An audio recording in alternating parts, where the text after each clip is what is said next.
Hello, everyone. Ojvazo do Dvari. It's been so long I forgot to do my intro.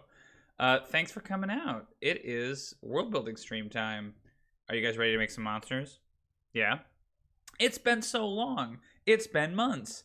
Please let me know if you can see me and hear me, okay? But it is time to do a little bit of world building. How's everybody doing?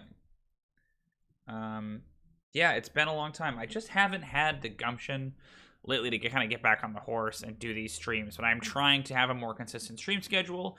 I think you could probably scrub back through like months of me saying that. So who knows if it'll stick this time, but I'm here now, and I would love to make some monsters with y'all. I've had a really busy week with just lots and lots and lots of games, and I've got even more games next week, which is good, right? It's great to be busy, but I have just been very tired lately with all the games that I have to run.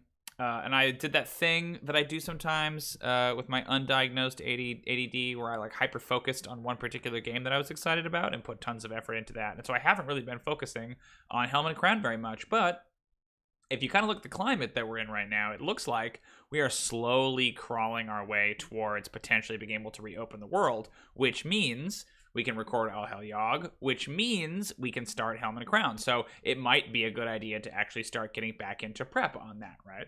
And it's always fun. It's always fun to do prep with y'all. So welcome. Please take a seat. Make sure you're comfortable.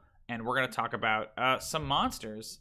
So we have a lot of monsters that we have designed on here. I think I have 30 pages of monster information. For those of you who have not watched our channel before, this is basically a long, extended campaign prep show where I work on designing lore, essentially, for an upcoming sort of dwarven game that I want to run. This is kind of a, like, Game of Thrones meets The Hobbit. Imagine all these different dwarven lords that are kind of squabbling for control over this vast, wealthy dwarven kingdom that has fallen on a disaster and is kind of only slowly starting to recover. But because I am kind of trying to design a bigger, larger world, one of the things that I wanted to do was I wanted to go through all the monsters that you might discover in this sort of mountainous, underground, kind of tundra region called Khûm. And I wanted to kind of recontextualize them and make them my own. So that's what we've been doing for the past, I think this is the 6th monster stream, which is a lot of streams. And just kind of picking monsters one by one and looking at how they're presented in 5th edition and kind of how do we want to put them into our world? How do we want to kind of put our own unique spin on them? So this is the list of available monsters that we have yet to do. We have done tons of them, over 30 monsters up above. And I was kind of not sure between which one of these 3 I wanted to do today, whether we would do the Cloaker, the Gorgon, or the Remoraz, which are all kind of like big, heavy hitter monsters in D&D, or at least they have kind of a pedigree. I think they're particularly interesting. But I don't have a great idea for most of them. Like the Remoraz, I think is pretty self-explanatory, but both the Cloaker and the Gorgon are kind of strange monsters that I sort of want to examine and maybe try to recontextualize. So I think I'm going to start with the Remoraz, unless somebody else has any different ideas. And then from there, we can maybe move to the Cloaker and the Gorgon. Great, but if you have a suggestion for a monster you would like me to tackle, go ahead and throw it out in the chat, and I'd love to get to it. So we're going to start with the Remoraz today. Let me roll up here, find the R. Rust Monster, Purple Worm, Umber Hulk. Here we go. So I use the same formatting for each one of my monsters. Please let me know. Again, kind of like how if you can't see me or hear me, this would be a great time to tell me. Please let me know if you can see what I am typing, because sometimes it is, I'm not sure exactly what the framing is while I type, because it is better for my computer if I don't have OBS up. So let's talk about the Remoraz. The Remoraz is actually one of my very favorite monsters in D&D. There's something uniquely Dungeons and Dragons about it. You know what I mean? Like, it is not a monster that has any origin in mythology or anything like that. It has a very Dungeons and Dragons name, and it's just, I like monsters that are basically specifically unique to the game. Obviously, I think Medusas and Minotaur and, you know, giants and everything like that are cool. Nothing wrong with those guys. But I have a special fondness for things like rust monsters and gibbering mouthers and like D&D specific critters. So I have my trusty monster manual here, and we're just going to look up these various different monsters, and I want to kind of see what they say. and then go from there. The Remoraz actually does not have a lot of lore here. It's, again, we're basically focused mainly on lore. If there are like redesign ideas, like thoughts about like, oh, this would be cool if they had this, we can obviously include that. But for the most part, we're going to be focused largely on lore rather than mechanics. So it's got a little description, you know, from beneath the snow and ice bursts a Remoraz on a cloud of steam. Its body pulsing with internal fire. It's got the wing-like fins that flare out from the back. You know, it's a big Arctic centipede. It's huge-sized. It says they live in Arctic climes, preying on elk, polar bears, and other creatures sharing their territory. They can't tolerate warm weather, having adapted to the cold by generating a furnace-like heat within their bodies. That's kind of their cool thing, right? When hunting, a Remoraz burrows deep beneath the snow and ice and lies in wait for the faint vibrations created by a creature moving above it. While hidden under the ice and snow, it can lower its body temperature so that it doesn't melt its cover, okay? Yeah, and then what's interesting about 5th edition is they specifically then have a stat block for the young Remoraz. It says, Frostgiant hunters scour the icy wastes for Remoraz nests and eggs. The giants prize young Remorazes, which can be trained from hatching to obey commands and guard the giants' icy citadel. Unlike fully grown specimens, young Remorazes gnaw on their victims instead of swallowing them whole, because they are only large size. Okay, and that's pretty much all you get, right? Like, they have the bite, they have the swallow, and they have the heated body. So mechanically, they're a little bit bleh. But in terms of lore, yeah, there's not a lot going on here, right? A Remoraz is basically just a big insectile Arctic predator, and I think that that's fine. You know, I'm trying to think, like, what is our interesting take on them that's different from your standard Remoraz. But I like the monster so much that, like, I'm hesitant to, like, change too much if it works already. So, we'll say an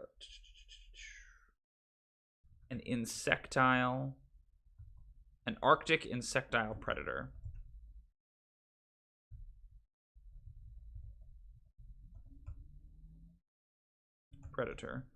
The Remoraz hunts its prey by bursting through the ice, by heating its body and bursting through the ice below.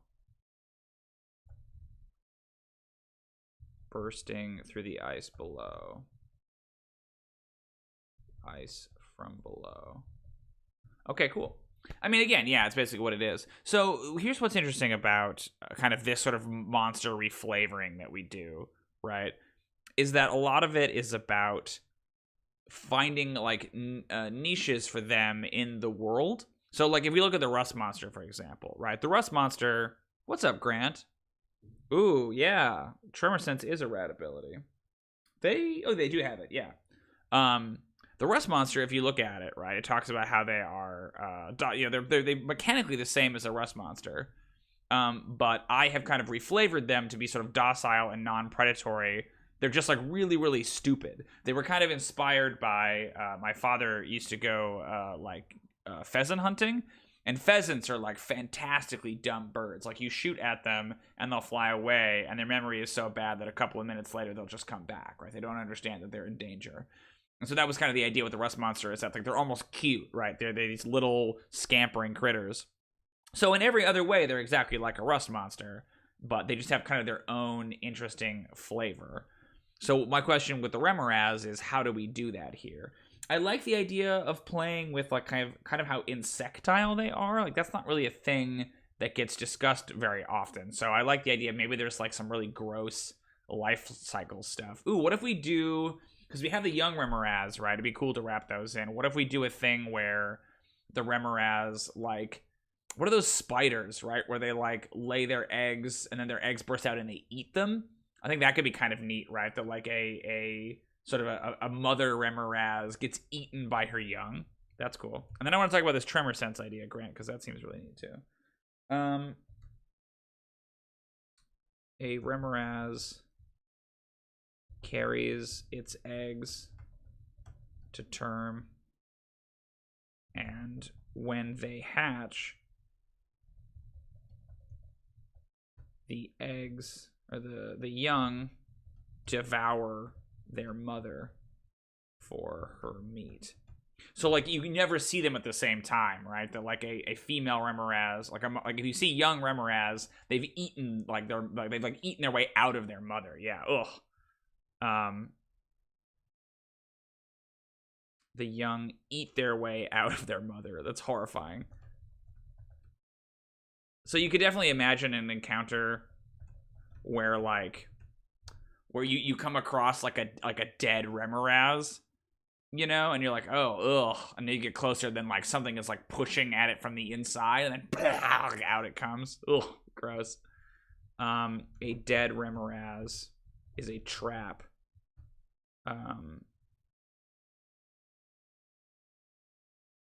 Let's see.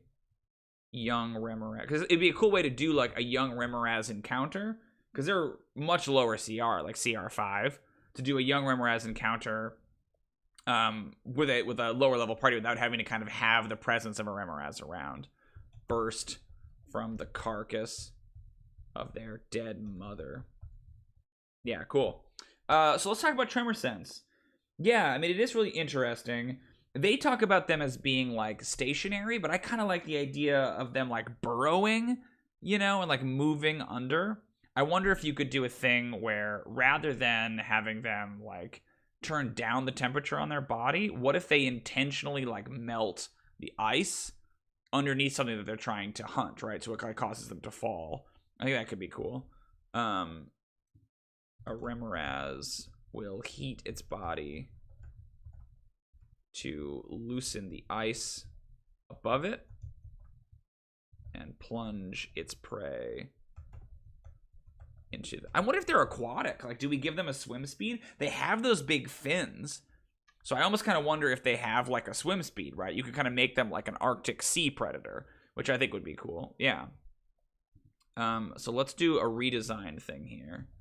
Redesign. Give the Remoraz a swim. Just give it swim speed 30. I think that's cool. Into the freezing water. So I want to think about this frost giant idea. So frost giants in on Dune are a little bit different, because everything is, than your classic frost giants. Let me scroll up. I think I have an entry for them, even though they're not really monsters, right? G for giant. Stone giant, hill giant, frost giant. So they are, again, they're probably the most Nordic of the cultures. They're raiders from a distant continent called Deimos. They sail around on like warbergs, right? So like their warships are basically just like big icebergs. And the idea is that they have this belief that, they only reach heaven, kind of like Valhalla, right? If they fall in battle with a monstrous beast, meaning they often flee from fights that don't go their way, right? And I really like that idea that they are raiders, but it gives them that classic kind of Viking feel that they don't stick around if things are turning against them. If they believe that they only go to Valhalla if they die in battle with a monster, that they won't... a lot of times you'll get these big giants that if their things are looking bad, they will run from medium-sized creatures. So I think it's like kind of cool, right? Yeah, they do eat polar bears, I would assume, Grant, so that would make sense. So how then do we have the Remoraz and the frost giant interact? Like, is there a thing where the frost giants will keep Remoraz around so that way they can have something to fight? Because I like that idea of them raising them, but I feel like there's so many... Like, then I like the idea that maybe the Remoraz is basically undomesticatable, you know? But even then, like, yeah, you couldn't really imprison one in ice because of its heated body, you know? So that doesn't really make sense either. But I like the notion, not that they tame them, because I think that's, like, that's so easy. I feel like that comes up a lot with monster, like, backgrounds. It's like, okay, here's this wild creature... And the only bit of lore we have about it is that it was tamed by this other sentient race. And that's it. You know? Like, which feels a little flat to me. So I like the idea that they, in some way, are untamable, but are still sort of a resource to frost giants. You know? I like the notion of there being one of these creatures that the frost giants kind of raise and keep around in an attempt to give them something to fight. I mean... there is something really tragic about the idea of like a frost giant raising a Remoraz so that way it has something to kill it when it. Yeah, that's kind of cool. So then you would need them to be tameable, but the idea that like they are kept by frost giants because when a giant reaches a certain age, when two giants love each other, but when a giant reaches a certain age, it knows it's going to die, and it thinks rather than falling in battle, I will basically throw myself on my Remoraz, right? I think that's kind of cool. They are prized by frost giants, not merely as guards, but also as a means to enter the afterlife. I kind of think that's cool. It doesn't really change the Remoraz, but it changes like their cultural sort of significance, if that makes sense, right? Okay, cool. I'm trying to think if there's any other weird life cycle stuff. Like there's centipedes, the like big horrible centipedes. Is there something about like their vision? You talked about tremor sense, right? Like, is there some other thing? Like, is there a particular kind of food they really like, or is there like a weakness that they have, or like what's different about our Remoraz? I'm looking at this picture, and they've got these like big green eyes. I don't know if you can see that. These big green eyes, and then these like really long like tendrils. Here, let me make sure it's framed properly. Yeah, right. You see those eyes? Bring it in a little closer. How's that? There you go. Big green eyes, and they've got these like big long antennae. So it makes me think like they've got to have something about sensing. I feel like the antennae are probably the things that let them do the tremor sense, right? But I don't know. Oh, oops, you guys can't read that whole thing. Let me scoot this over. There you go. That's better. But I'm trying to think of something interesting about that isn't just, they can sense underground. Yeah, maybe the Remoraz was a bad one. Ooh, they molt? I like that. That's cool. So yeah, sometimes you find like big shells. Is there something about the way that they molt that like pertains to their heated body? Yeah, I like the idea of like a Remoraz husk that sometimes you just like see blowing across the tundra. Yeah, that's cool. They molt, heating their body until the carapace cracks. Yeah, exposing soft soul. So yeah, maybe there's a thing where like sometimes when you find them, they've been recently molted, so their skin is like squishier and their AC is lower. Yeah, that's cool. That gives you a little extra thing, right? Or maybe you fight one that's in the process of molting, and so you can find little weaknesses in its armor. Yeah, that's cool. Yeah, that's cool. In this process, they are somewhat squishier. Yeah, that's a great idea, Grant. I really like that. Squishier, and their armor class goes down.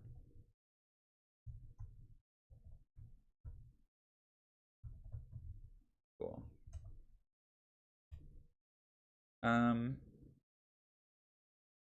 Lower AC when molting. Okay, cool. So let's talk about their history in Khûm.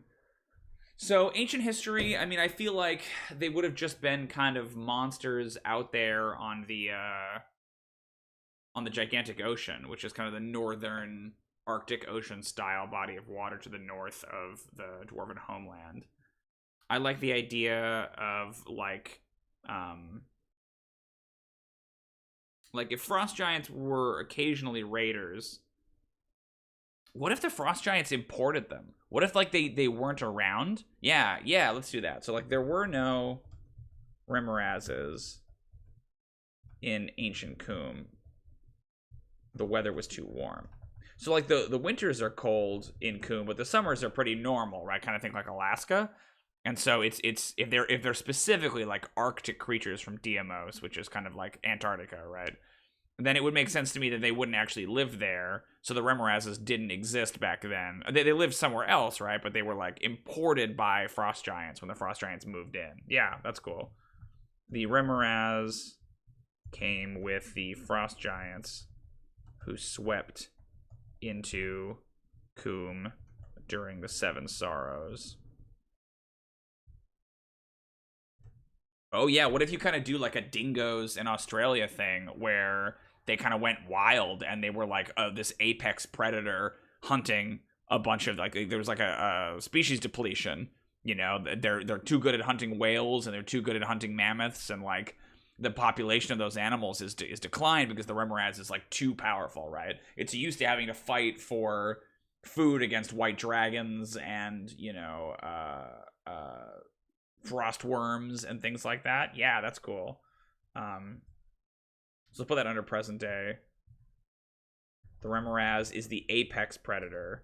It's the apex predator of the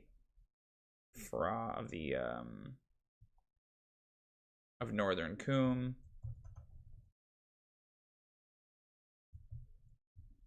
Yeah, right. Exactly. That's totally what I'm thinking.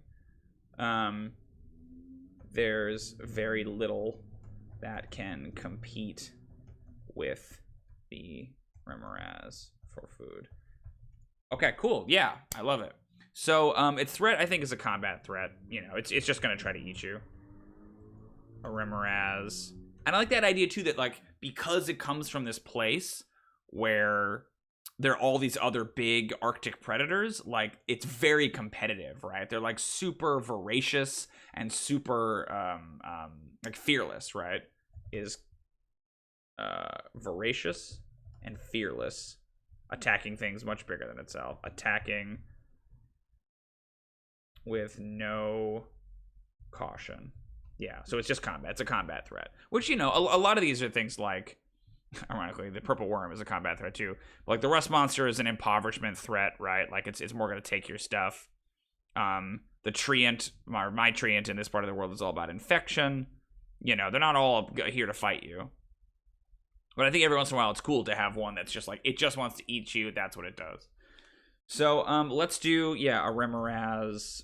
Let's try to think of like, rather than encounters, let's try to think of like adventures that center around Remoraz, right? Like what's more of, rather than just, okay, this is a context into which you fight it, what's an adventure that could be about a Remoraz? Ooh, what if Gold Coast, or Golden Coast, who's kind of our like East India Trading Company analog, put a bounty on a particularly nasty Remoraz that likes to hunt ships, that attacks ships.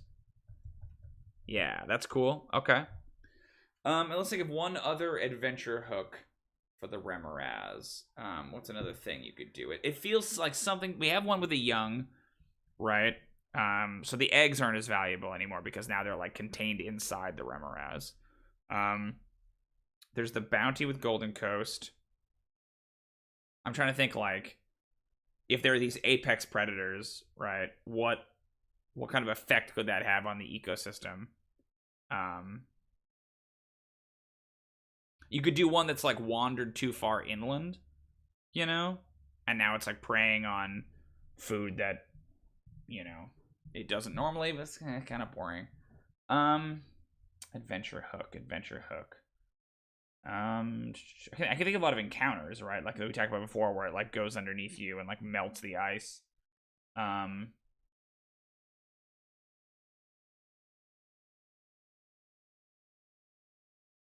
Yeah. I don't think something with its heated body. That's kind of its big mojo. Well, we can come back to it. The Remoraz was a tricky one to start with, honestly, because again, I think it basically works as it is. But we still gave it some cool flavor, right? It's got some interesting stuff. We made it aquatic, which I think changed a lot, and I like the idea of it being introduced, right? This invasive species. Yeah, we'll come back. Try to brainstorm about that hook. Awesome. Let's move on.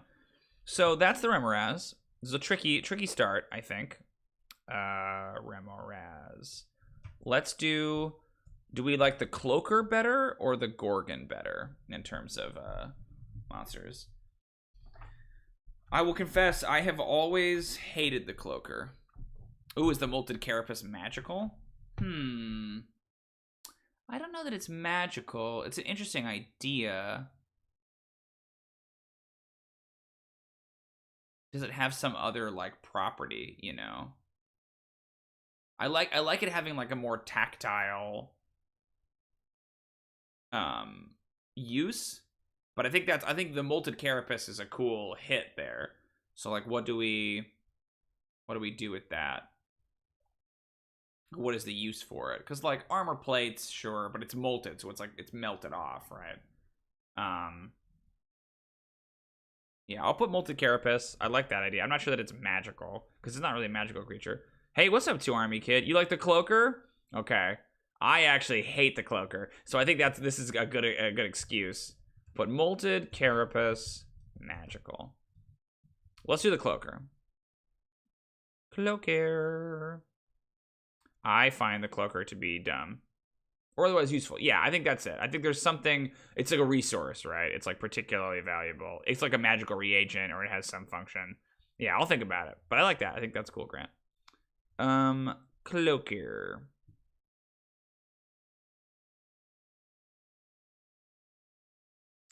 So the cloaker, I think. Oh yeah, it's got medicinal purposes. That could be neat.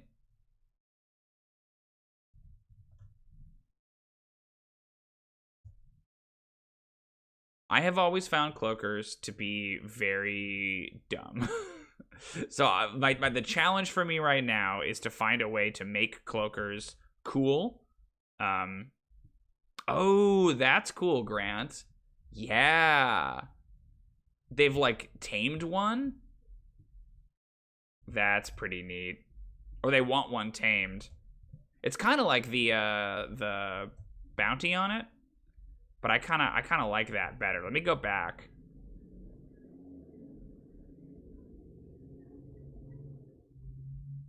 So yeah, maybe that's what it is. They don't want a bounty to kill it. They want to capture one, right? Yes, that's what it is. Put a bounty on a live Remoraz to help them melt ships. That's totally it. Nice job, dude. To help them melt ships. To help them melt ice for ships. Yeah, sick. Magical or medicinal. Cool. You could also do something with like a frost giant who's lost their Remoraz. Okay, let's talk about the cloaker. I think cloakers are dumb, but that doesn't mean that my cloakers have to be dumb. We could do a cool thing with cloakers. Let me pull them up here in the monster manual. Nice job on the Remoraz, y'all. I think that's cool.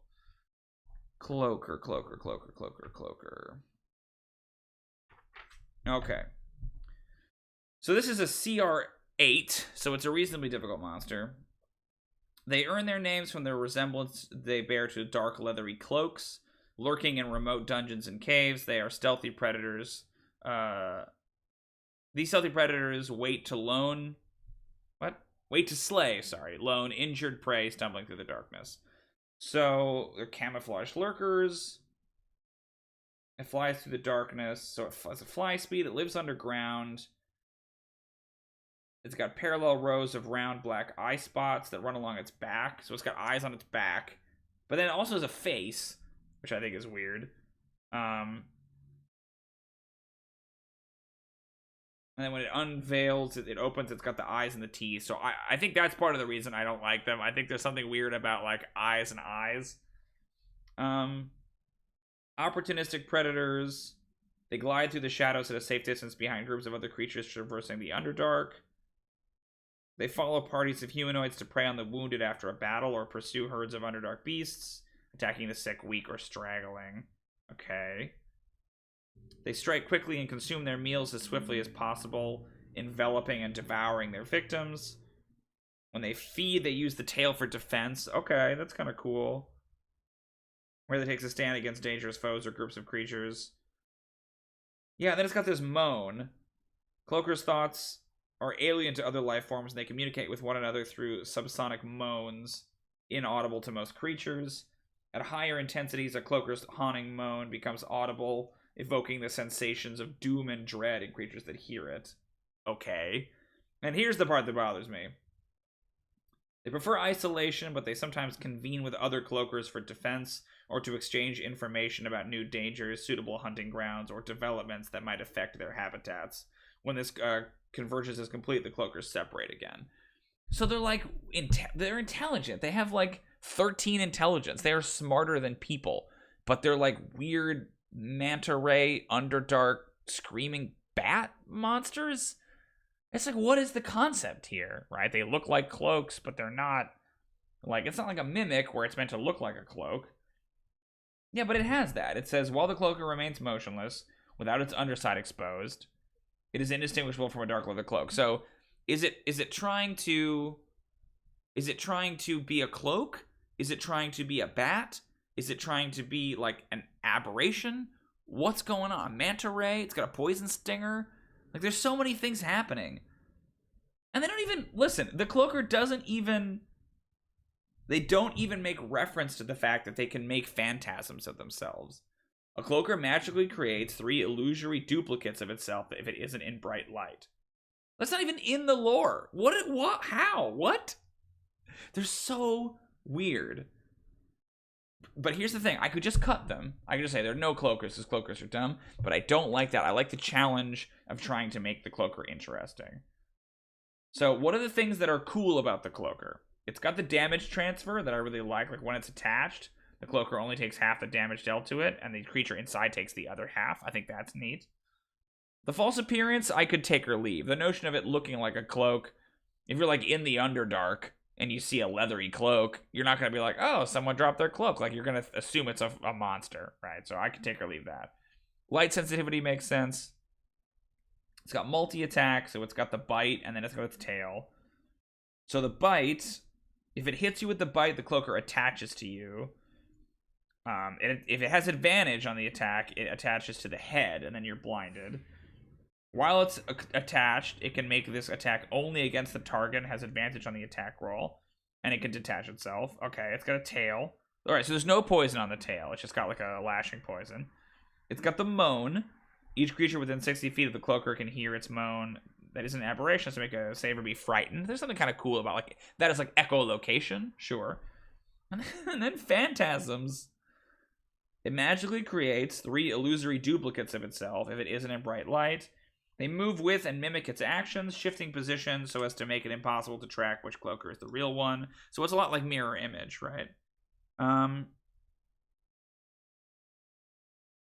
Whenever a creature targets the cloaker with an attack or a harmful spell, while a duplicate remains, that creature rolls randomly to determine whether it targets the cloaker or one of the duplicates. A creature is unaffected by this magical effect if it can't see or if it relies on senses other than sight. A duplicate has half the cloaker's AC and uses its saving throws. If an attack hits a duplicate, or if a duplicate fails a saving throw against the effect, the duplicate disappears. Yeah, okay. So I think if there's anything I want to lose, it's the phantasms, because I don't understand why it has that. What is the point? So I think we lose the phantasms. I think the moan is cool if you kind of treat it like echolocation. I think you're right, Two Army Kid. You make the point about the false appearance. I like that idea. I also think it doesn't need eyes on the inside, right? What does it say? Yeah, heat sensors are interesting, but it just says parallel rows of round black eye spots run along its back like buttons. So it doesn't say they're heat sensors, they're just actual eyes. So I think our cloaker loses the eyes on the stomach, and it just has eyes on the back. I think it loses the phantasms. And I think between the bite and the moan and the tail and the damage transfer, that's enough. So the difficulty here is that it's very similar to a Dark Mantle. Which I think that Dark Mantles they're sort of my versions. They're much lower CR. But my Dark Mantle kind of works like a brain slug from Futurama, right? The idea is that they wrap around the head and then they kind of take control of the person that they wrap around. And so you end up with these like weird cults that are devoted to the Dark Mantle, right? And no one knows like what they're doing or why and what the thing is. So the cloaker kind of feels similar in that it like flies in and it grabs you. It doesn't obviously take control of you or anything like that. it is an aberration though, which a dark mantle also is. Like, are they connected? Are they related? Is the cloaker like the grown-up dark mantle or something? Because that could kind of make sense if we tie the two of them together. I kind of like that. I mean, I've done this before with monsters that have similar origins. Like I have the purple worm and the Umber Hulk be related, where the purple worm is like the female and the Umber Hulk is the male, right? So I wonder if a cloaker is a like a grown-up dark mantle. You know? That kind of makes sense to me, and it could explain why they're intelligent. I'm not sure what their deal is. Oh, let's look at the dark mantle. The dark mantle, bizarre cephalopodic nightmare. None know the origins. Hey, David, thanks for coming. None know the origins of the dark mantle, where they come from, nor what they want. Encircled by 10 eyes, it resembles a tiny flying octopus. Once it drops onto a victim, it wraps its tentacles around their neck and sends strange visions swimming through their mind. With the victim's mind paralyzed, the dark mantle is free to control them. So yeah, it has the possession ability. Yeah, the ancient history, there was briefly a dark mantle panic. Some dwarves that fell under the dark mantle's sway, but they were purged from dwarven society. During the Seven Sorrows, the sorrows really going wrong. There was one clan still secretly devoted to the dark mantle that returned to their old ways, and they remain in Khûm, sworn to their strange religion. Are they Darrow now? So if a cloaker is related to a dark mantle, again, it seems to me like it would be a grown-up version of it, right? Can they still possess you? I mean, what if we replace Phantasm with that? What if we say that, like, ooh, what if? So the cloaker has, like, the little fangs, right? What if the cloaker can stick those in your neck and then kind of steer you and take control of you, right? Yeah, and it's like a grown-up, scary dark mantle. I'm trying to think of the life cycle, but I like that idea because then you could walk around and be controlled by a cloaker, but it wouldn't be as obvious because it wouldn't be like, it would look like you're just wearing a cloak, right? It wouldn't be like a dark mantle where it lands on your head and obviously you're like, I'm controlled, right? That was kind of the point with the dark mantle, is that it's not a matter of like, oh no, we can't tell who's controlled. It's really obvious who's controlled. It's just like unnerving. So yeah, an adult, or the final form. The final form of the dark mantle, a cloaker. Like, the point with the dark mantle is that, like, you don't know what they want, right? They, like, steer you to do strange and terrible things in the darkness. Is the cloaker similar in that way? Is the cloaker different? Does the cloaker have some other agenda? Yeah, it definitely makes a marionette of the person. Yep, that's totally the idea. You could even do something interesting, yeah, where with it like hooking onto their arms, right, and kind of steering them around. Yeah, I'm trying to think, like, what is their goal? So obviously the big elder evil in the room is Yogg, right? For those of you who don't know, my world is centered around an elder evil that's basically imprisoned in the core of the earth, called Yogg. And it's basically like literally the root of all evil, right? Like, you can trace most things, particularly aberrations, demons, fiends, back to Yogg. And so there's always kind of this temptation when I'm designing a new monster or reflavoring a monster to, like, well, is it Yogg connected? And, like, that's cool. There's nothing wrong with that. I like the idea of Yogg being consistently, like, the background element of a lot of the world's evil. But it's also lazy to tie everything back to Yogg, right? It's kind of interesting to sometimes have there be a few things. And actually, aberrations are a good example of creatures that aren't necessarily... yeah, that's true, Grant. And I think that's kind of where I'm at with it right now. Aberrations going to be aberrations who can say what they want. And that's what I like about the Dark Mantle. I'm just trying to figure out, like, what is it about the Cloaker that's different? Like, yeah, maybe the Dark Mantle, like, feeds on psychic energy or something like that. So if it gets enough of it, eventually grows into the Cloaker. Yeah. Oh, it's mature. That's the word I'm looking for. The mature form of the Dark Mantle. So the mature form of the Dark Mantle, a cloaker, is also a subterranean predator. I spell subterranean. Subterranean predator. Skilled at ambushing and controlling its humanoid hosts. Okay. So, yeah, that like when it gets, so then you could have like cloakers sort of in charge of like cults of, they're kind of like the cult leaders, right? Do they need people to build excavate sessions of the, ooh, yeah, it's the hands. That's interesting to Army Kid. Yeah, I think they again, like with that, I think Grant's talking about, like I think they do some weird aberrant stuff where like they make weird like carvings on stalagmites and things like that, right? Like they are alien, right? But I love the idea of like hands. That's what they want. All that they want are hands and thumbs to build things. Yeah, that's cool. That's really cool. Okay. Let's see. So it's a little bit of a redesign. We'll put that in there. Cool. We're figuring this cloaker out, y'all, because I think they're dumb and I want to make them cool.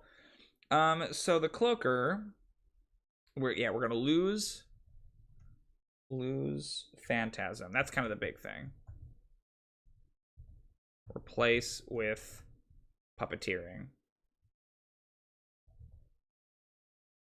If a dark mantle grows large enough,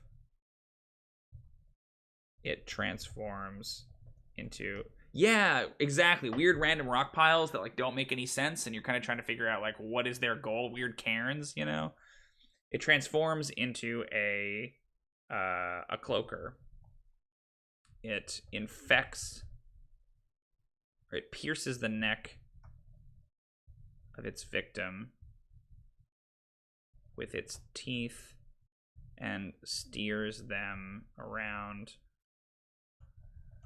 They are harder to detect than the Dark Mantles.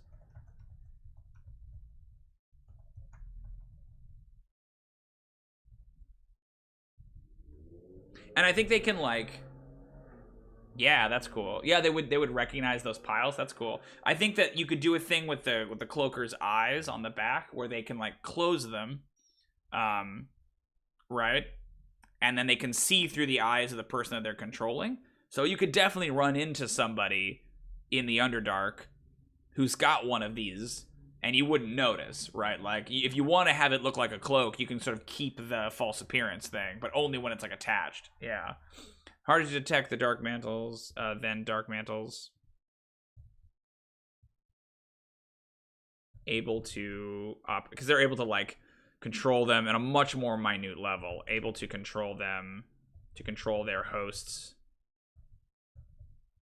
on a much more sophisticated level. And that's kind of the difference. Cool. But yeah, I like that, the idea they could close the eyes on their backs and that you would never be able to tell, right? Cool. I like that. They lead Dark Mantle cults, and they use humanoid hands to help them shape their underground caverns to their strange alien whims. Cool. So what's cool about this is we can basically just copy the Dark Mantle history, right? Like if this is just like the alpha Dark Mantle, then we can just do that, right? And we can do this. I don't think anyone knows about cloakers. I think that's completely secret, right? At least in Khûm. Like, they might have happened in other places in the world, but I think everyone knows about the Dark Mantles, or that was a thing, right? That was like an acknowledged thing, but it wasn't ever really acknowledged that they could kind of evolve into these intelligent creatures. Yeah, that's cool. So let's come up with some adventure hooks.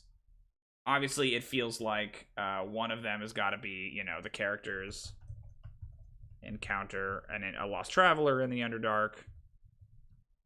Encounter a lost traveler in the Stoneway.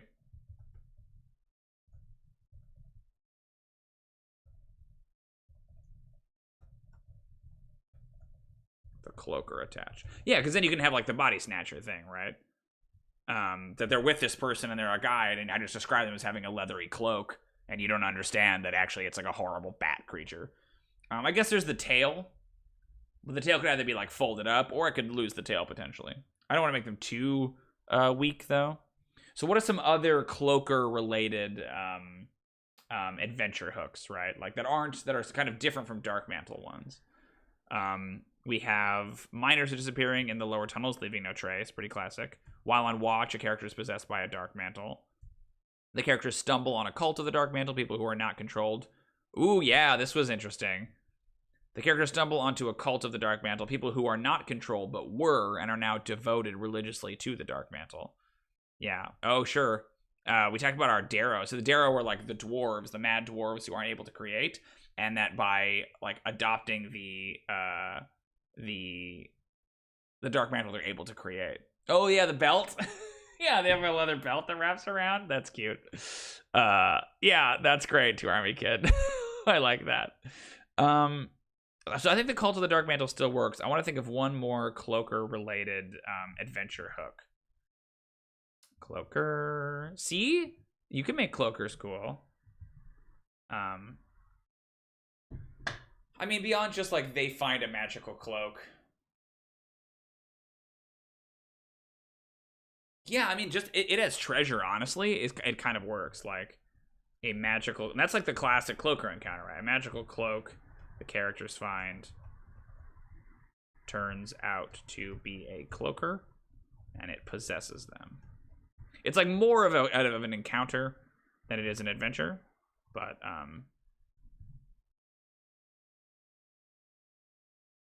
yeah, that works. So threat is, I think, possession, right? Yeah, servitude. Same as the Dark Mantle. It's just like a grown-up, scary, big grandpa version of the Dark Mantle. Cool. Hey, we made cloakers work. I thought it was impossible, but it was all thanks to y'all. Nice job. Okay, that's the cloaker. Let's talk about the Gorgon. Here, I'll flash you guys the list unless you have a preference. I was thinking the Gorgon next, because I also kind of have a beef with the Gorgon. I find the Gorgon to be kind of a weird monster as well, and I would love to talk about it. But here's the list of monsters we have not done yet. But let's talk about that Gorgon. If you have ideas or anything on there that seems interesting to you, throw it out. You mentioned just getting the thing off safely. Exactly. 2 Army Kid. Exactly. It turns out the adventure was in my neck all along. Okay. The Gorgon. Yeah, there's not a lot of information here on the Gorgon. Okay. Scroll back up to the G's. To them G's. Gorgon.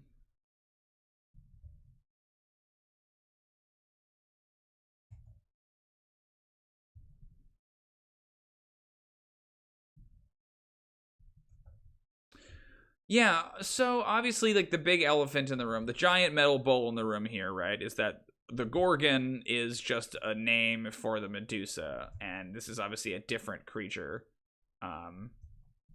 And they're just kind of odd. They have, like, a petrifying breath, right? They're, like, big metal bowls, and they can breathe petrifying gas. So, like, I don't hate them. I think they're fine, but I don't understand them. So we might need to take a stab at the Gorgon here. So I'm going to read what we have. Few creatures encounter a Gorgon and live to tell about it. Its body is covered in iron plates, and its nostrils fume with green vapor. Okay. Horrific structure. A Gorgon's iron plates range from steely black to gleaming silver, but this natural armor in no way hinders its movement or mobility. The oils of its body lubricate the armor. A sick or inactive Gorgon gathers rust like fungus or mange. That's kind of cool. When a rusty Gorgon moves, its plates squeal as they rub together. And then it has monstrous predator. When a Gorgon spots potential prey, it charges with a hideous clamor of metal on metal. When the Gorgon hits, it pulverizes the foe and sends it sprawling, then tramples it to death with its cruel hooves. Faced with multiple foes, the Gorgon exhales its deadly vapor to overcome the creatures it touches by turning them to stone. When it grows hungry, it smashes the petrified prey to rubble and uses its strong teeth to grind the stone into a powder that provides nourishment. So it eats the people it petrifies. The crisscrossing network of trampled trails and splintered trees that surrounds a Gorgon lair is strewn with the uneaten fragments of its shattered foes. So, mechanically, it's got the trampling charge, right? It tramples you. It's got a gore attack, it's got hooves, and it's got a petrifying breath. It's a CR5 monster. But the problem here, guys, is that, like, there's no compelling reason why a Gorgon is a machine. And, like, it's listed as a monstrosity, and it's, like, obviously a monster, right? It's, like, obviously a creature, but it's not a construct. It's made of metal, or it has, like, metal plates, but it is still a creature that eats things, right? So it seems like we have a couple of options. We can either keep it a creature, or keep it a monstrosity, right? Keep it an animal, and have it still do what it's doing. It only has 2 intelligence, so it is functionally a beast, right? We could keep it like that, and we could either find some way to address the metal armor. Oops, 2 ends on Gorgon. We could either address the metal armor in some way, or we could change it, that it doesn't have the metal armor. But at that point, then it's just a bull who breathes, petrifying breath. Yeah, exactly, Grant. This is what I'm saying. The other option is that then they could be a construct, right? Like, it could be something that you made. And I think that tension of, like, it's kind of exactly like a construct, but it's actually a creature is sort of the point. But I don't know. I find that to be kind of boring.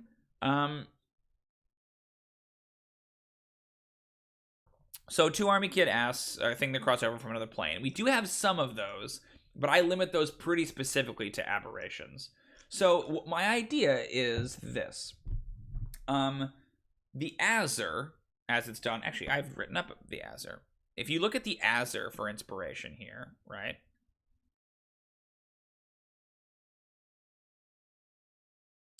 I describe them as being divine constructs. The Azure are dwarven-shaped shells imbued with sacred flame.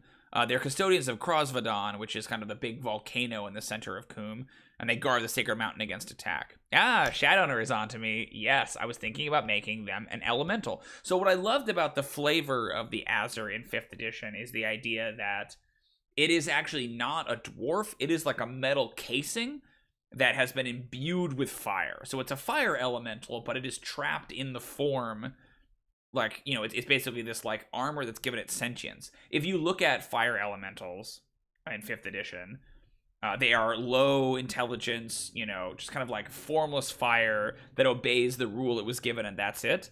But for some reason, when you pour it into this shell, it gives the Azure intelligence, and it gives it, a will.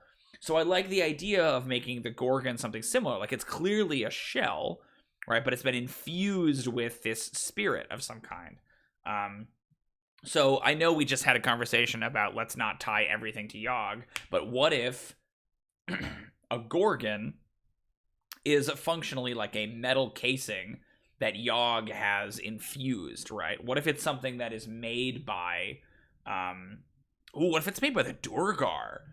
Ooh. Yeah, it's like a creature you can make one. You can make a Gorgon, right? And then infuse it with Yogg's essence. And that explains why the breath is green, That's kind of cool. It's sort of like a demonic Azure, right? Yeah. That's neat. Okay. And then it could still act like a beast, right? It could still try to eat people and things like that because it's got this kind of demonic thing. And they describe them as being unaligned, but I like the idea of, like, we expressly make it evil if it is connected to Yogg, right? Like the divine Azure. The Gorgon is a mechanical vessel imbued with the elemental hatred of Yogg. It acts like a beast, but is hollow inside, right? Ooh, what if we do a thing where when you kill it, when you defeat the Gorgon, it leaks petrifying gas that must be saved against, right? That, like, it's got like a death throes thing. So let's put this. So they basically look the same and they function the same. They maybe have that one redesigned ability. Created by cultists of Yogg. Can you guys see that? Let me check. Yeah, cool. Just want to make sure. I have to like sit more in the middle. I have to sit like here, which is a little unnatural for me. Cool. Created by cultists of Yogg. The Gorgon is a vile parody of the Azure, but shaped more monstrously. What's interesting about this is that you could then have there be different types of Gorgons. Like, they wouldn't all have to look like bulls, right? Maybe the bull is like the standard, but you could easily have Gorgons that look like other things, right? Like, they're just kind of generic sort of demonic creatures. While the standard Gorgon is a bull.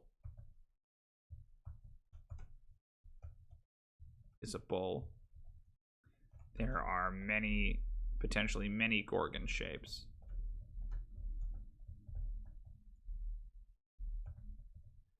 While essentially a construct, its demonic nature compels it to feed and kill with pleasure, right? Like, it's essentially a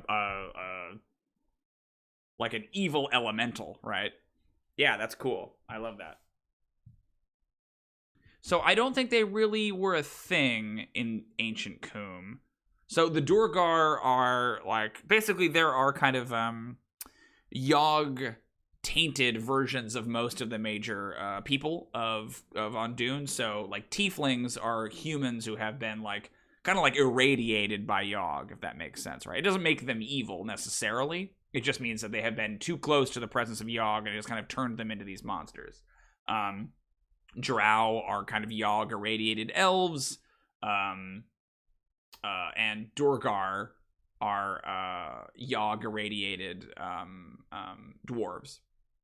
In the case of the campaign, there are some Duergar that are kind of like a villainous group. One of the 7 major dwarven clans are Duergar that are kind of like posing as dwarves. But I don't think there were Duergar in Khûm historically. I think that Yogg was too well sealed and didn't quite have the ability to influence in that same way. So I think that there were no Gorgons in the ancient history.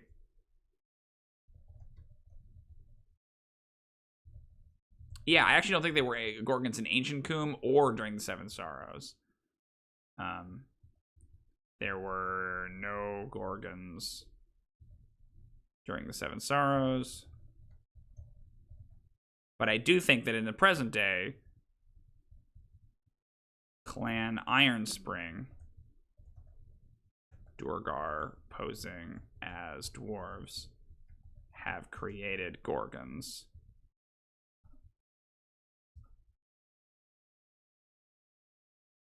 By inviting Yogg's spirit into metal constructs. Cool. So adventure hooks. The players could... plans for a Gorgon could be found, right? Like, the players uncover, like, schematics. Players uncover schematics for a mechanical beast, for a mechanical bull. But they don't understand, right? Maybe there's like even something pivotal missing. Something pivotal missing about how it would animate.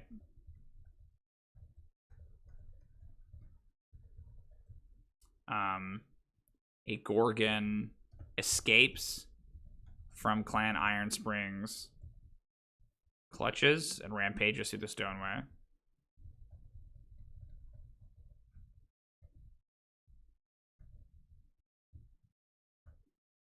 The Stoneway. Cool, I like that.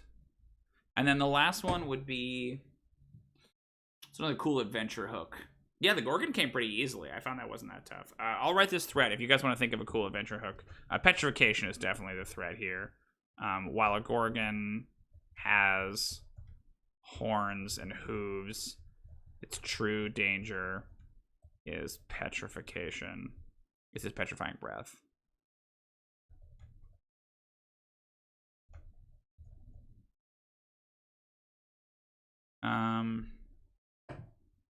Trying to think, like, beyond just, you know, fighting one. One of them is obviously that it's escaped.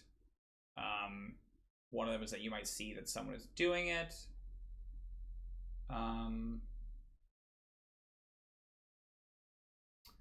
Is there, like, a particular kind of metal that you need to use? Ooh, what if you need to make them out of sacrosteel? Yeah.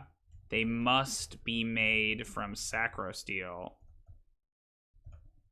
Because it can contain Yogg's essence. Yeah. Oh, that's so cool.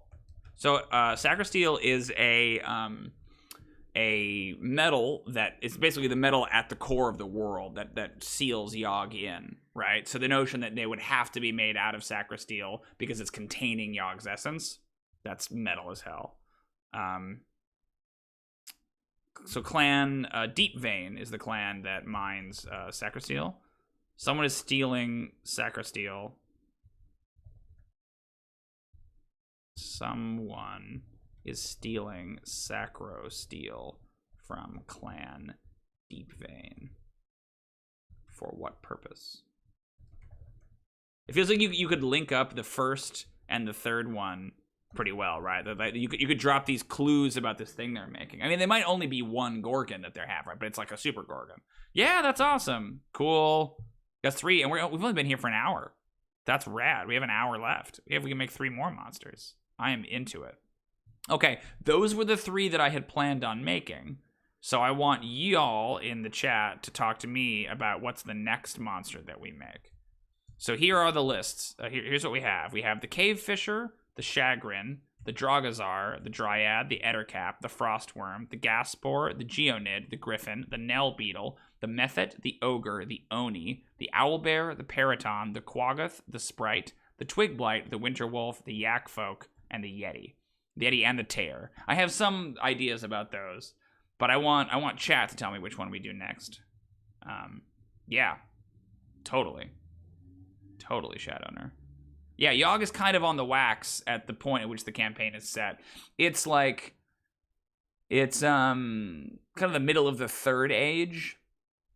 So there's like my math. There's about 1,500 years before Yogg like actually, you know, comes out, and actually only about 500 years before Yogg sort of makes a play. It escapes its bonds. But yeah, what do we think? Mephet, says to Army Kid. Or Twigblight. Okay. Let's do Mephits. Have we done Mephits? I kind of wonder if we've done Mephits. Ooh, Grant says Winterwolf. I am also a fan of the Winterwolf. So let me look. I feel like we might have done Mephits.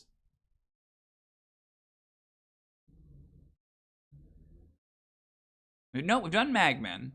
So let's do Mephits, and then we'll do Winterwolf. Or wait, let me look at Blights. Have we done Blights? I think we might have done Blights, in which case I can take them off the list. Yeah, we did Blights, so I should take Twigblights off there. Okay, cool. So let's do Mephits. So I have a little bit of idea about Mephits. I don't know necessarily how they pertain to Khûm, but we've done some work on Mephits and Elementals in general. But then yes, then let's do the Winterwolf, which I love Winterwolves too, Grant. They're one of my favorites. So Mephits. So I actually do not have the kind of classic planar stuff in this world. I felt like I kind of undercut this idea of this great elder evil. You never heard of the Winterwolf? Oh, Winterwolves are awesome. They're kind of hidden because they tend to be, they're in the back part of the Monster Manual 5th edition. You have to kind of go digging through the beasts. But yeah, they're a classic monster. We'll talk about them, but they're cool. So the Mephet is a... Oh, I should just copy one of these over. The Mephet is an elemental, and my elementals work a little bit differently. than other people's elementals. I don't have the sort of planes like most people do. There's very little planar travel on Dune or around on Dune. There are other realities, but they are much more separated, and they are pretty difficult to enter and leave. So the idea is that elementals are pulled from this plane, right? Like, it's not necessarily like we're pulling from the elemental plane of fire. You know, you're conjuring them, and then you're sort of binding them to your will. So it's very much that kind of Arabian Nights, genie, Ifrit kind of a feel, right? That they are, and it's also kind of a story about like artificial intelligence. Is the idea that wizards are creating life, right? That an elemental, a classic elemental like a fire elemental or a water elemental or an earth elemental, is kind of the idealized form. The Mephit is the like raw, simplistic form. I think of it kind of like Pokemon, right? Like the Mephit is sort of your Charmander, the elemental is your Charmeleon, and then the Ifrit is your Charizard. The notion is that they have like taken elements and they have shaped them and they have made them sort of do their will. The Mephits are kind of crudely made, and they're small, and they are not particularly sophisticated, so they have a tendency to kind of malfunction or misbehave, and that's sort of where the trickery comes from. The elemental in the middle the wizard has the most control over that, right? But then the Ifrit is basically made by a wizard who gives an elemental intelligence, right? It's sort of this artificial intelligence story, right? That like the Ifrit was created, and it's a very powerful being, but it's always sort of bound in service to a wizard. So you can still get the ring and the lamp and all of that stuff, right? It usually needs some kind of a focus item. But we're talking about the Mephit today, and the idea is that a Mephit is a kind of very complicated little elemental creature, and let's talk about it. So let's actually look at the Magmen to start with. So the idea with the Magmen is that they are, because it's very difficult to make a Mephit properly, you can kind of make mistakes, and a Magmen is a flubbed Mephit, right? It's like you tried to, but you got the spelling on the incantation wrong, and it has made this like chaotic little creature that is not bound to you at all. So I describe them as, you know, they're impish fire spirits that love to ignite things. Their skin is hardened magma, like fire blazing within. They scamper about on bare feet. They have like big jack-o'-lantern grins, right? But the Mephit is the concept of doing it correctly, right? So raw elements bound into... yeah, exactly. It definitely has that feel, right? Like, it's definitely got like a Jarvis... Yeah, that's interesting. I didn't think about that. Yeah, Jarvis is the elemental, and then Ultron is the Ifrit. And it becomes about, like, can I really control this thing? Yeah, that's a great analogy to Armageddon. Bound into the form of small imps. Mephits are the crudest elemental form. So the main thing we're going to be answering today, because I kind of have Mephits figured out, but it's going to be like, how do they interact with Khûm and with the Dwarven Kingdom and all that stuff? Like, how are Mephits used? Are the crudest form of elemental. And can often go haywire. So there are lots of, obviously, different types. And I like the idea, too, that, like, you can't quite... The reason that you get, like, mud Mephits and smoke Mephits, right, is that they are... you have to kind of pull from two elements to make them initially, right? You can't just... It's much harder to just pull fire and animate fire. You have to temper it with something else. So if you take fire and air, then you can make smoke, right? Or if you take water and earth, then you can make mud. It's like controlling one element on its own is difficult, but like something about the two elements fighting each other allows you to make that Mephit. Great. The reason Mephits represent two elements, fire and air as smoke, is alchemical.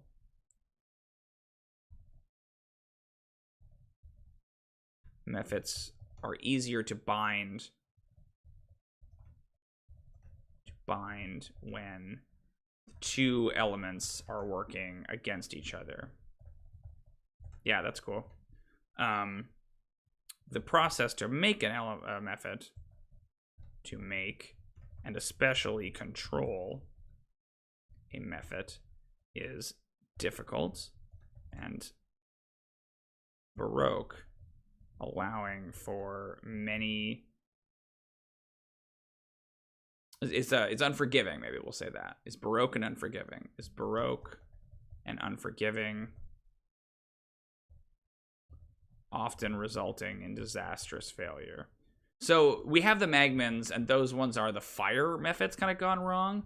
But I would love the idea at some point of going in and making, like, what is a water method that goes wrong, and what is maybe that's a water weird, right? What is an air method that goes wrong, or an air elemental that goes wrong, and what is an earth method that goes wrong? You know, to kind of like balance those out. We're not gonna worry about that today, because I think the fire methods are kind of the main ones we're going to be talking about.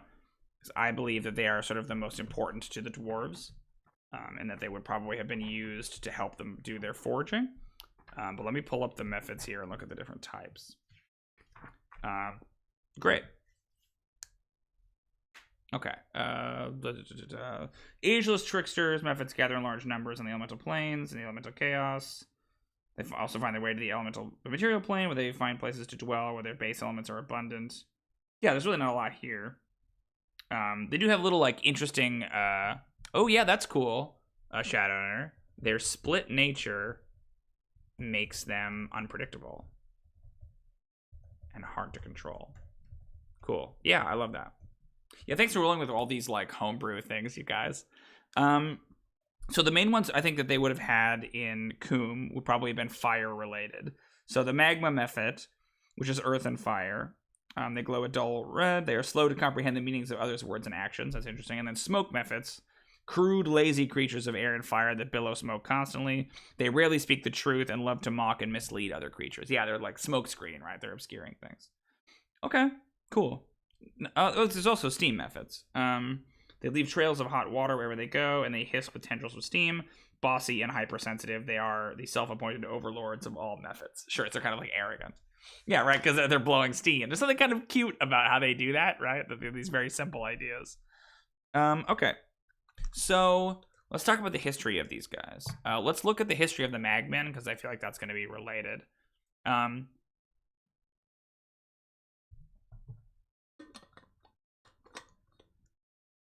Oh, thanks, to Army Kid. I appreciate that. I think homebrew is also the best. So I think we can just copy this history over. So, yeah, it's already here. What was I thinking? Havhed the Hammer introduced methods to dwarven culture during his reign as a means to heat a furnace. So Havhed the Hammer was a dwarven king who was an apprentice to a wizard. So he was kind of like an eldritch knight.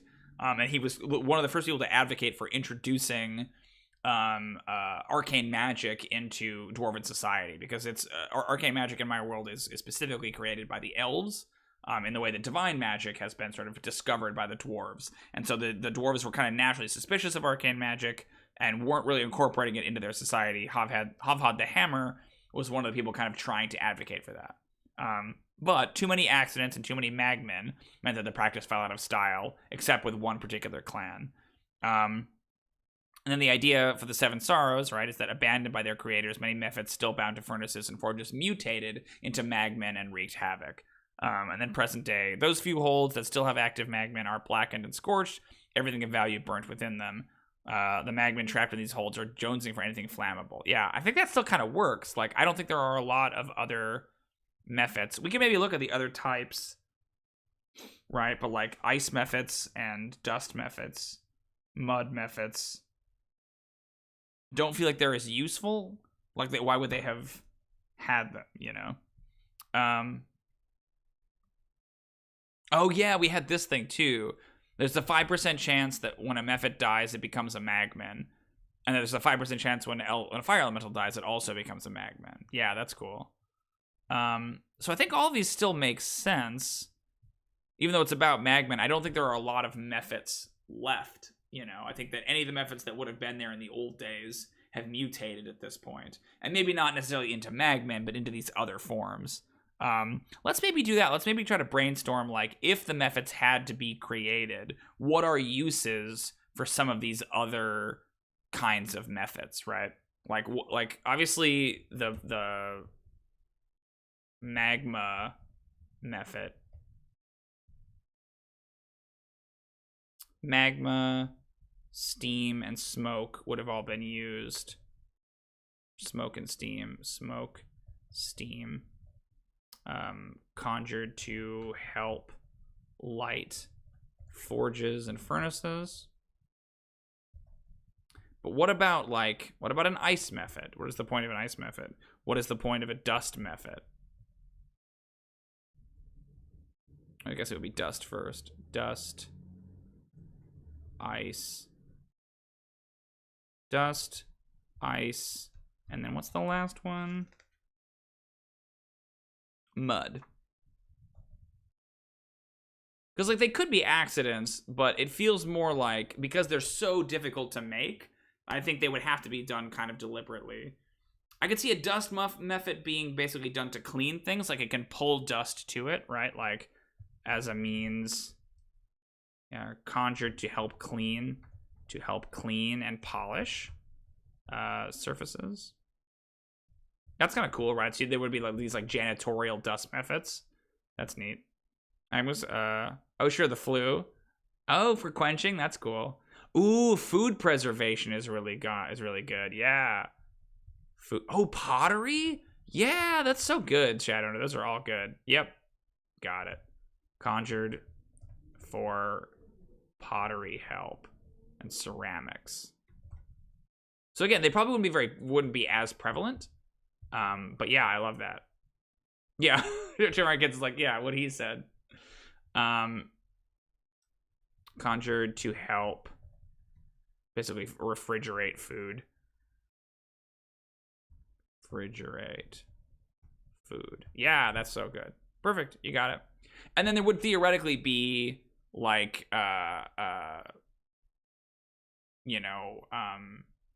different sort of Magmin style weird versions of the other types. Cool. Yeah, great. That's the Magmin. Awesome. Or the methods. Let's talk about winter wolves. Winter wolves. We have the winter hag. We don't have the winter wolf. Let's talk about him. The winter hag is really cool, actually. Winter wolf. Right here above wargs. I love wargs. Okay. Let me clear this out. We're flying through these monsters today, y'all. We are flying. Might want to do one more after Winter Wolf. Yeah, a little faster. No worries. That's funny because I play in a text-based game with Shadowrunner on every other Sunday, and he's like famous for his slow typing. Not slow typing, but he's very deliberate, right? Like Shadowrunner will like think a long time about what he wants to say.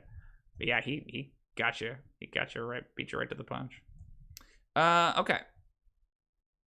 Awesome. So the Winter Wolf, let's talk about it. So for the benefit of 2Army Kid, who is not familiar with the Winter Wolf, I will flash the image because I think they look cool, and I want you to see a cool wolf. There you go. Winter Wolf. They're white, they got blue eyes, they're spooky looking. Winter Wolves. I hope you can see that. I can't tell. But they are CR3. They have bite and they have cold breath, so they basically breathe ice. The Arctic-dwelling winter wolf is as large as a dire wolf, but has snow white fur and pale blue eyes. Frost giants use these evil creatures. I don't know why they're evil. As guards and hunting companions, putting the wolves' deadly breath weapon to use against their foes. Winter wolves communicate with each other using growls and barks, but they speak common and giant well enough to follow simple conversations. They have 7 intelligence, and yeah, they speak 3 languages. They speak common and they speak giant, and yes, for some reason they speak winter wolf. So let's talk about these guys. Obviously, it seems like they have some kind of a connection to giants in some way. Yeah, they are pretty, right? But I don't know. we've kind of done we did the Remoras as like the invasive species of Khûm, right? That like the giants introduced them. So I'm hesitant to do the same with the winter wolf.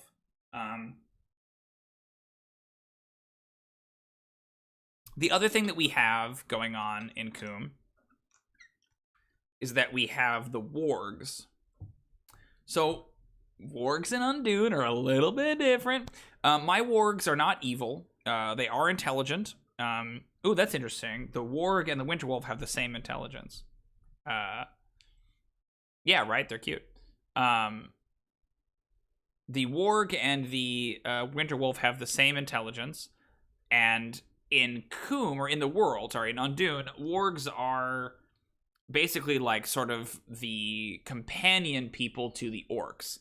Orcs, who are also not evil in Undune, they basically have this kind of symbiotic relationship. The orcs, like the wargs, evolved to hunt huge game, right? Like their intelligence comes from the fact that they were trying to coordinate and hunt down these massive beasts in Oros, their homeland, right? Yeah, winter wolf is different enough from a wolf and dire wolf that a distinct language was needed, like wargs and orcs. So it's interesting to me that like warg and winter wolf are different, right? They have different languages. But my wargs are intelligent, and they have kind of like nations, and they cooperate with orcs. So some orcs live in Khûm, and so some wargs live in Khûm. But because Khûm has kind of been quiet and without people for a really long time, the wargs have basically taken over most of the tundra and the open land that the dwarves don't live on. And so they view the sort of return, not necessarily of the dwarves, but of the humans who are coming back to Khûm at the beginning of the campaign, as being a kind of an invasion of their land, right? Humans are coming in, they're cutting down trees, and they're building towns, and the wargs see this as an aggression, right? Like, because they see all this as their territory. So my question is, like, they could be conceived of as antagonistic because they are opposed to the humans' return, but the humans are also kind of an antagonist group. So it's kind of up to the players, like, which side are we taking here? Are we sort of pro-warg or pro-humans? Grant says, I like the idea that they are scavengers of knowledge from bits of conversation and such, since they are pretty smart and have languages. That's cool. So yeah, my question with the winter wolf is, like, what is their relationship to the warg? Right? Like, are they enemies of the wargs? Are they like super wargs? Are they offshoots? Like, how do they relate? Because they're obviously pretty connected here. I think technically, yeah, they're both large. Like, is a winter wolf just a kind of Arctic evolved warg? Like, where did they learn the ice breath thing, right? It seems crazy to me that you wouldn't make some kind of a connection there. They're intelligent.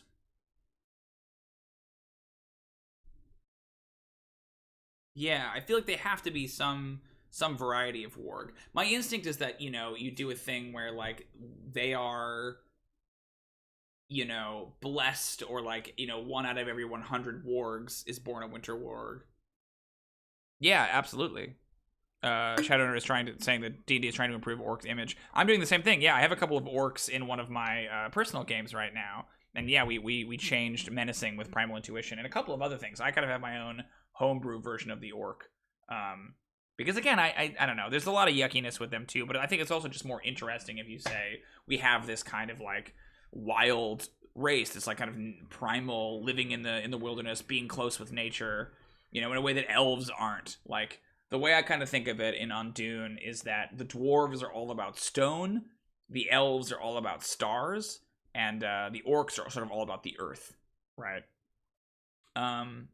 So yeah, it seems to me that, like, the winter wolf is some permutation of a warg, right? I don't know exactly what. I don't know what the narrative is there. So I have the Yeti is another thing that's kind of out here in this mix. And the reason I bring up the Yeti is because there's a weird monster from a previous edition called the Taer, Taer. And the idea with them is that they're kind of just like intelligent Yetis. Like, they wield weapons and stuff, but they're just like big, shaggy, white-furred, simians. So the idea that I wanted to have is that, like, the Taer is basically like a Yeti that is born once every generation that is more intelligent than your average Yeti, right? It can't communicate, can't speak because it still has like a Yeti throat stack, but it is essentially sentient, right? It comes in with like a 12 or a 13 intelligence. So they often struggle with the traditional Yeti like hierarchy because they are much smarter. So my question is like, is the Winter Wolf something like that for the warg? Like, is this like a more powerful warg that is born every once in a while, right? Is it a byproduct of being in Khûm? Are the Winter Wolves just like one particular stripe of wargs? I think what I don't like about the idea of tying it just to wargs is that, like, because wargs don't live everywhere in the world, then that means that they are that Winter Wolves only exist here in Khûm, and I kind of think they have to also exist in Deimos, which is kind of my Arctic Circle. So I'm leaning more towards the idea that the Winter Wolf is sort of the rival to the warg, right? That like they have been contending with the Winter Wolf for Khûm, and that the humans are rival. Maybe they could make common cause, right? Yeah, that's kind of interesting. Let's do that. Let's say that like Arctic predators and allies of frost giants. So the difference here is that, like, yes, they're an invasive species-ish, but because they're intelligent, they're more like settlers than they are like the Remoraz, which is not intelligent, right? Winter wolves once competed with wargs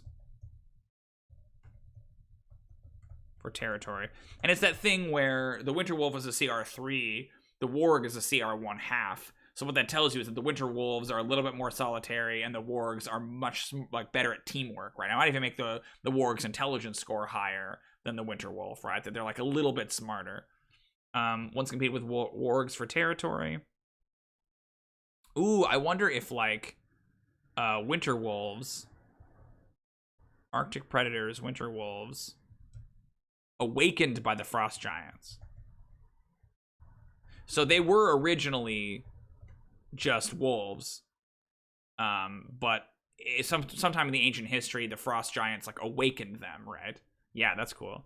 But now may ally to defeat the human interlopers. Yeah, that's cool.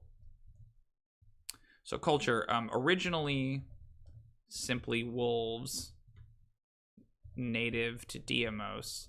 The frost giants breathed life and intelligence into winter wolves to help them hunt.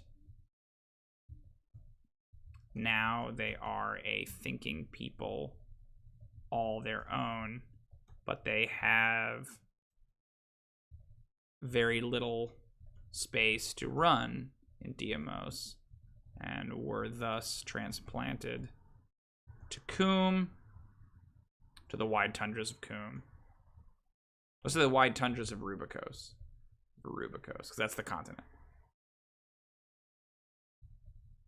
They clash with wargs over hunting territories and tend to be loners.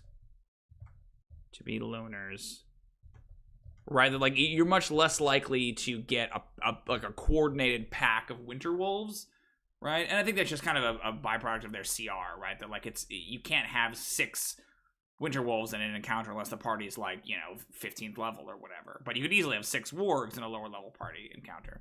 So like it's some part of it to make them different from wargs, but it's also just a reflection of their CR, right? Okay, cool. I think the design is pretty much the same. Yeah, I don't think they really existed. Like, they definitely existed in ancient history, but they didn't live in Khûm. While winter wolves are as old as frost giants. As old as frost giants. They have little history in Khûm. Vroom vroom. During the golden years of Khûm's power. Yeah. when the frost giants permanently settled in Khûm during the Seven Sorrows.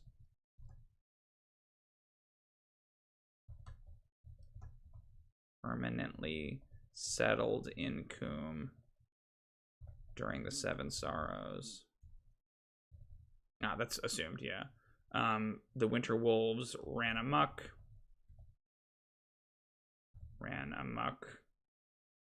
In the interior, clashing with wargs over territory.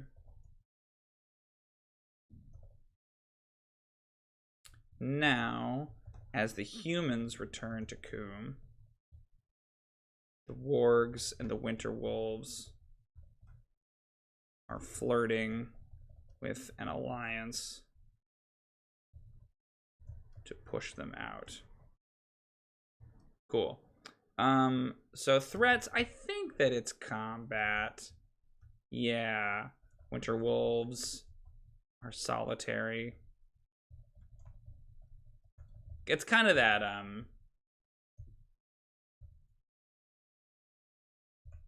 it's kind of that Remoraz thing, right? Where they're very, what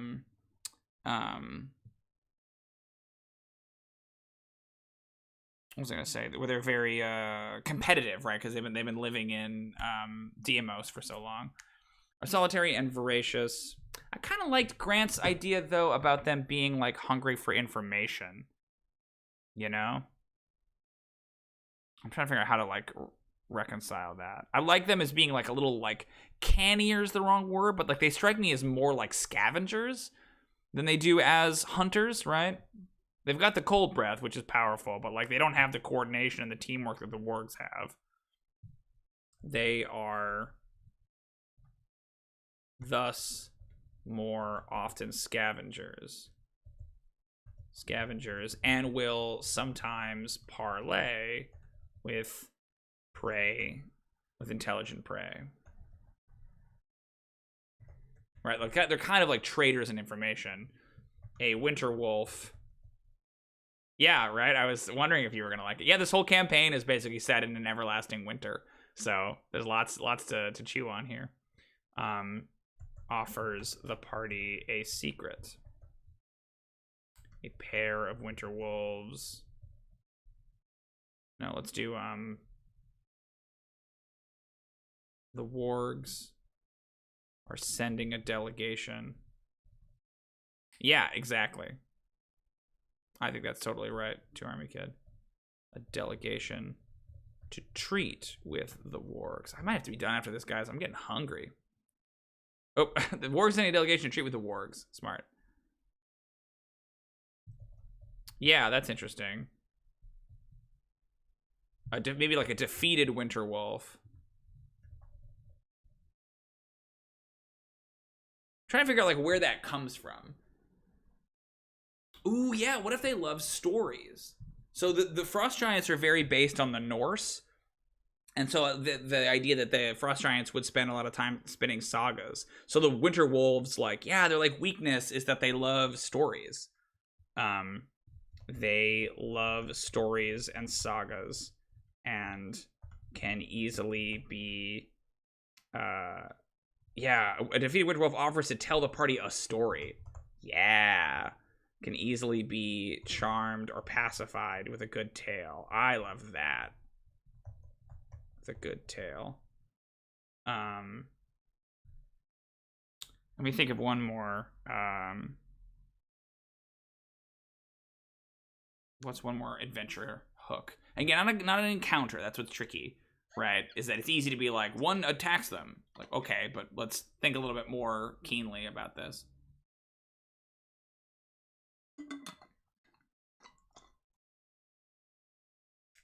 Ooh, what if it's like winter wolves stalk the party, listening for clues or tales they can tell? Yeah, so it's not combat, it's information. Like they are, you know, again, deadly in combat. Yeah, information or secrets.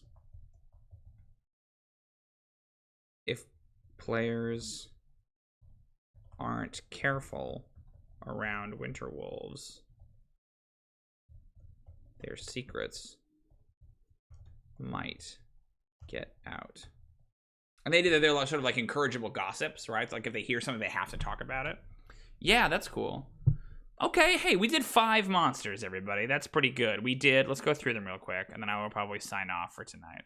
So what did we all do? We started with the Remoraz, which was kind of a rocky start. We didn't quite get all the way through it, but we kind of reflavored it, right? We came up with the idea of it having, of being more of an Arctic-like swimmer, and that it will sometimes heat its body to melt ice underneath, that it has that yucky life cycle thing, right, where, yeah, they're Khûm's gossip network. That's cool. Where it, like the babies will burst out of it, and they molt, right, and that the molting has some kind of a medicinal or magical purpose. So that's the Remoraz. And then we did the Cloaker, who, again, I hate, but I think we came up with a cool idea for the Cloaker, that they're basically like adult Dark Mantle. So the Dark Mantle is kind of like the larval form of the Cloaker. They are better at infiltrating. They are better at steering their... I'm trying to roll up to it. Oh, the Twilight Bark. Definitely among the wargs. I think that's definitely a thing. Yes, 100%. And the Cloakers, you know, they're better at steering their puppets, and they use their hands to enact some strange alien desires, like deep in the stoneways.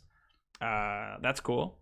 And then we talked about the Gorgon, who we described as being a...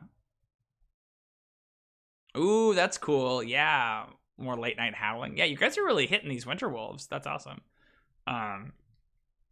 Yeah, for me, it's all just about making it, like, make sense, right? Like, why would they be into information? And I think the notion of them, like, really caring about stories. And yeah, like, and howling is, like, tale-telling. That's really cool. I should write that down when we go back to winter wolves. The Gorgon is basically like an evil Azur. It is like a metal casing that is filled with Yogg's essence, and it allows it to stomp around and commit, you know, vile acts, petrifying people and goring them with its horns. We talked about Mephits, who are kind of like the simplest form of elementals, and we had a really great list of things that the Mephits would have been used for that Shadowrunner provided us. The idea is that you have to take 2 different elements and merge them together because it makes them easier to control, but it does sometimes make them unpredictable. And then lastly, we talked about the Winter Wolf and the concept of them being imported from Deimos by the Frost Giants, but that they are sort of a little cannier than wargs, and that they love stories, and they communicate to each other by howling these stories to each other. Yeah. They howl at night to share stories and pass information across the tundra. Yeah, that's awesome. Okay, everybody. Well, hey, thank you so much for coming out and helping me do some lore and some world building. Let's delete the Mephit, and let's delete the Winter Wolf off our list here. That was awesome. Yeah, so if you enjoy this content, I will hopefully be doing more of it. We will be back next week, though I'm not sure what the topic will be. We might take a break from Khûm. I wanted to do like a bigger picture look at the magic system of Ondune and kind of talk about that, because I recently had some breakthroughs that I think are really neat, and I sort of want to get on a stream and geek about it. So that might be next week, or we might just do more Khûm stuff. It'll depend on how I'm feeling next week, but I'm sure I will post about it. If you don't already, please consider following us on Twitter. You can find me at XP Web Series. I tweet a lot, largely about dwarves and lore and the kind of games that I run, because I'm a professional dungeon master. You can hire me at my website, prodm.net. That's pro-dm.net. And I will run a game for you. I run Dungeons & Dragons, I run Star Wars, I run Mouse Guard, I run Ironsworn, I run all different kinds of games, and I would love to run a game for you. If you enjoyed this video, there is a whole playlist of similar videos that you have probably watched already. If not, go check it out. I think it's called Create a Campaign here on our YouTube channel. And of course, lastly, if you like this video, please consider subscribing. That way you get notified when we go live with another video, which is usually Sunday nights. I also do an adventure prep stream on Tuesday afternoons at like 2 p.m. PST. Which is always a great place to do some more brainstorming there, because I have lots of games and I need lots of help running them. But great, thank you so much, everybody, for coming out. I wasn't sure if anyone was going to be here, and we had a nice, lively little chat with lots of great suggestions, so I really appreciate that. We'll be back on Tuesday, and then on Sunday again for some more DM prep. Thanks, everybody. Have a good rest of your weekend, and I will talk to you next week. Thanks, guys.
Hmm.